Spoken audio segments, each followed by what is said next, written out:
오늘 이제부터는 본문 15장 이제부터는 북이스라엘 왕들의 이야기가 남유다 왕들의 이야기까지 함께 상호교대적으로 북이스라엘 왕의 이야기와 그 당시에 동일시대 남유다 왕의 이야기가 상호교대적으로 소개되고 있습니다. 오늘 말씀은 남유다 왕국의 두 번째 왕인 아비암에 관한 이야기입니다. 첫째는 르호보암이었죠.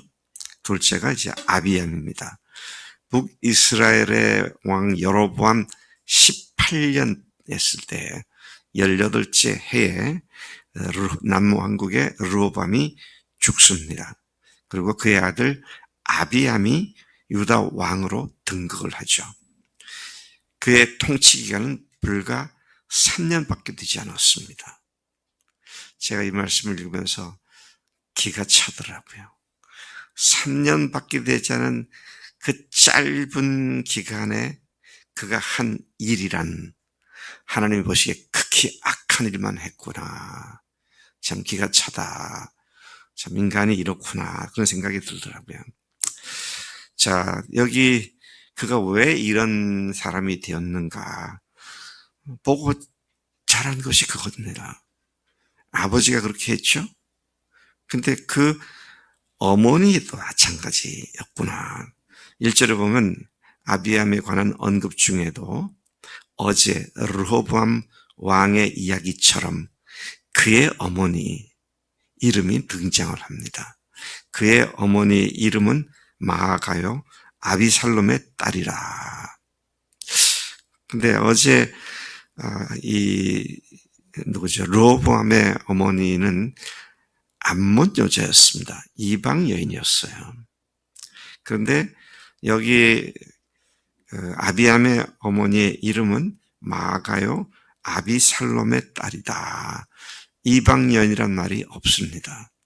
그러니까 이방 여인이 자기 아들에게 영향을 미쳐서 온 나라를 하나님을 거역하고 우상을 섬기고 아세라상을 세우고 했던 그런 일에 익숙해져 버리고 나니까 3년 재위 기간의 짧은 왕도 자기 어머니한테서도 그걸 그대로 본받은 바 되어서 이렇게 하고 있다는 사실을 우리가 생각하게 되는 것이죠.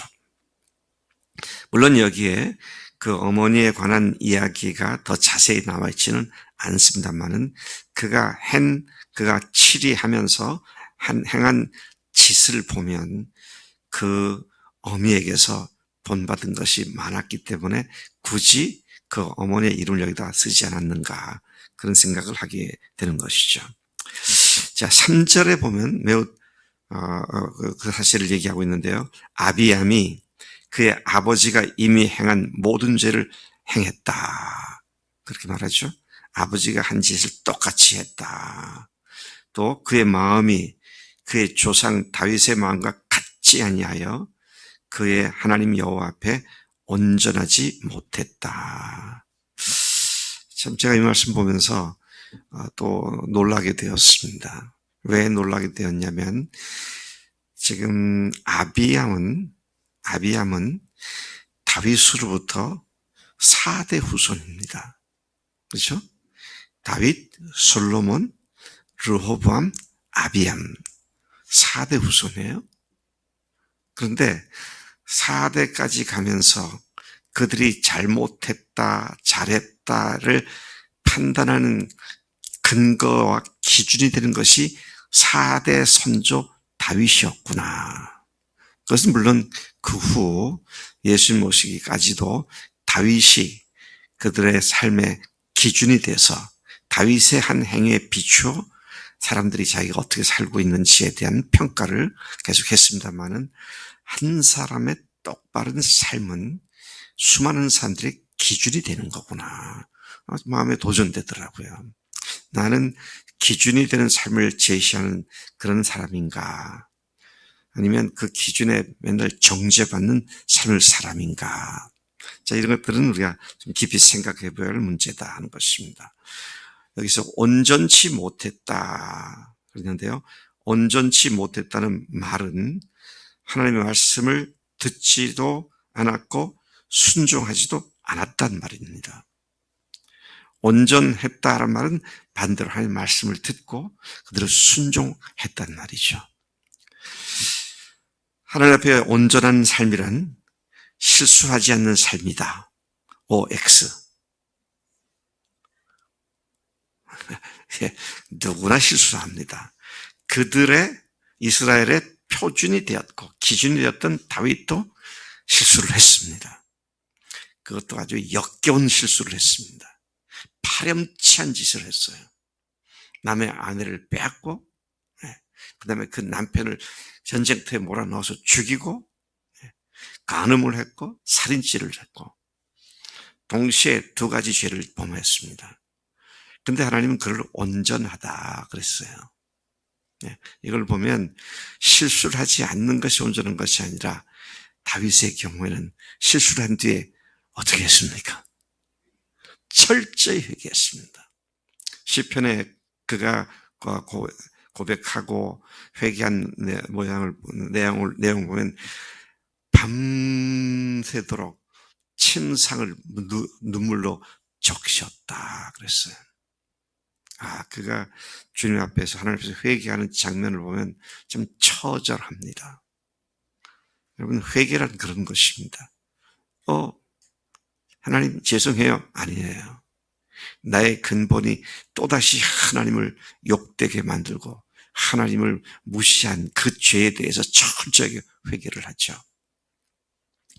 자, 그래서 그분의 말씀을 듣고 그분의 말씀대로 모든 상황에서 하나님을 의지하는 삶이 근본이었음을 다윗에게서 보게 됩니다. 그분의 말씀을 그리고 다윗은 그가 사울에게 쫓길 때에도 그리고 그를 결정적으로 죽일 수 있는 보복할 수 있는 기회를 맞이했을 때에도 그는 죽이지 않고 살려주었습니다. 그만큼 온전했습니다. 그렇게 할 수 있었던 이유가 무엇입니까? 다윗이 동굴에서 자고 있는 사울에게 다가가서 옷자락을 뱉잖아요. 그냥 창으로 찔러 죽였으면 끝나는 건데 옷자락을 뱉잖아요. 그러고 멀리 떨어져 나와서 사울이여 어쩌에 나를 사냥개가 쫓듯이 나를 쫓습니까 하면서 이제 그걸 깨우잖아요. 참 그걸 보면 다윗이 참 대단한 사람이다. 그렇게 왜 그렇습니까? 다윗이 왜 그렇게 안 죽였어요? 그가 불쌍해서? 아니에요. 왜 안 죽였어요? 하나님의 기름 부음 받은 자를 내 손으로 죽일 수는 없다. 하나님께서 금하셨기 때문이었습니다. 그러니까 결정적인 찬스에도 하나님께 순종하니까 살려주는 거죠. 자, 그래서 다윗의 삶의 기준은 말씀이었고요. 우리의 삶의 또 다른 기준하면 다윗의 온전한 삶이 기준이 되어 있음을 보게 되는 것이다 하는 것이죠. 또 그뿐입니까? 다윗이 압살롬한테 쫓길 때에 그의 아들 압살롬에게 모반을 당해서 쫓길 때에 그를 쫓아오면서 저 골짜기로 가고 있는데 산비탈 위에서 소리를 지르리 이 저주를 받은 자야 막 돌멩이를 던지고 먼지를 날리면서 했던 누구? 시므이라는 사람이 있잖아요. 옆에 있던 부하들이 얼마나 화가 났으면 우리가 저놈 죽이겠다고. 그러니까 다윗이 뭐라 그럽니까? 가만둬라. 하나님께서 저를 통해서 나를 지금 회개케 하신다. 그리고 하나님이 하시는 일이라더라. 그가 그런 상황에서도 죄를 짓지 않았잖아요. 근데 그 이유는 하나님이 지금 저를 통해서 나에게 무슨 일을 하시는지를 보았기 때문이죠. 그러니까 하나님 앞에 순종할 수밖에 없죠. 그래서 여러분, 온전했다는 말은 그 사람이 아주 도덕, 윤리적으로, 인격적으로 원숙하게 돼서 드디어 특별한 경지에 올라서 죄를 짓지 않았다가 아니라 매 순간순간 하나님의 말씀에 순종했다고 하는 것. 이것이 그가 온전했다는 했다라는 말을 들을 수 있는 이유였다라는 것을 우리가 잘 보아야 합니다.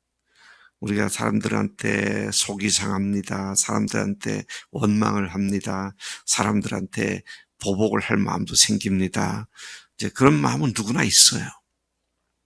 근데 그런 마음이 생길 때 저쪽 마음 구석에서 성령님께서 너 그거 안 되지, 그렇게 말씀하시잖아요. 한날의 자매는 마음속에 누구한테 막 미움이 있고 이렇게 내가 해버릴까 막 그럴 때 성령님께서 그래 해라 그거 잘하는 거다 그러신 적이 한 번도 있다 없다? 없죠.